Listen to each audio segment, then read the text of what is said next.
Jonathan Bruegel is a power sector analyst at the Institute for Energy, Economics and Financial Analysis. Great to have you on the programme. You're in Paris. I mean, there have been some power outages in northern France. How are you handling the heatwave where you are? Well, thank you. Like most Parisians, I'm trying the best that I can to cope with it, like looking for some shady place, drinking a lot of cold water. But that's pretty much what we can do. There aren't many other remedies. So you haven't got some industrial fans blasting, using up extra electricity?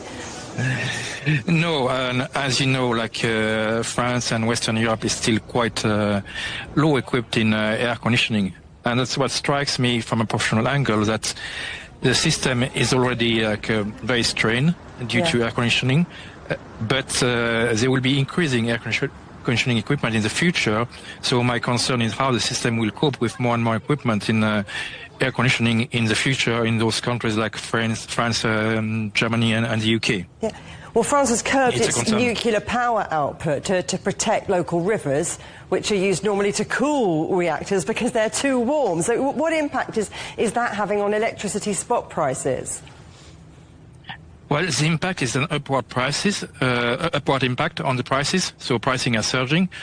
From one side, we have the demand, which is surging, obviously, like temperature increases and everybody switched on air conditioning, so we see a massive increase in demand. At the same time, production decreases because we have not only nuclear but also conventional power plants like gas plants, which output reduces because under high temperature their efficiency reduces.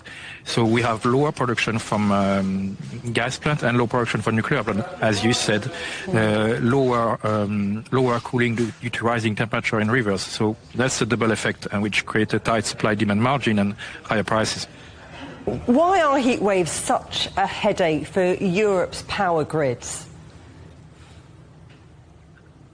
It's because it's a combination of tight supply and tight demand. So we see this happening, and Europe cannot face it. Well, it can face it, but on the margin, and on the margin is not sufficient. So it's creating some power outages like we have seen in France, and the system is just not designed in summer for such high demand. Well, what about renewables? That's what everyone's talking about as being the future, the green transition. Now, wind is clearly struggling right now. Solar is helping. What does that tell us about Europe's energy transition, how it's working? Well, it tells 2 points. Clearly, as you said, wind energy is weaker in those times.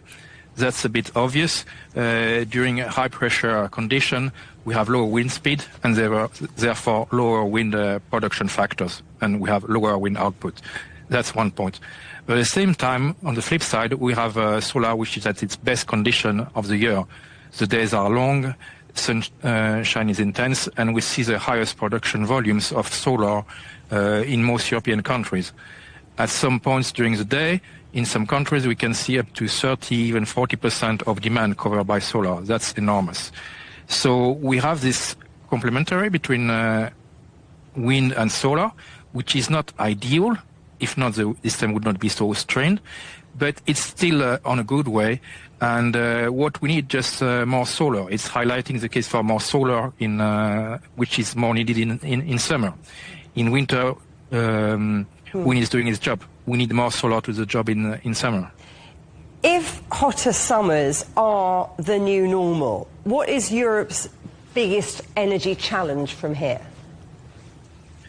Well, I would say that the energy infrastructure in Europe is not designed for the climate we have. It's designed for the climate we had.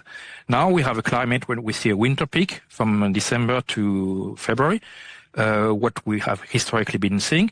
But we now also, with climate change, we are seeing summer peaks. So in June, July, August, where the peak in gigawatts could be almost as high as the winter peak. And the system is not equipped for this summer peak because it was not designed for that.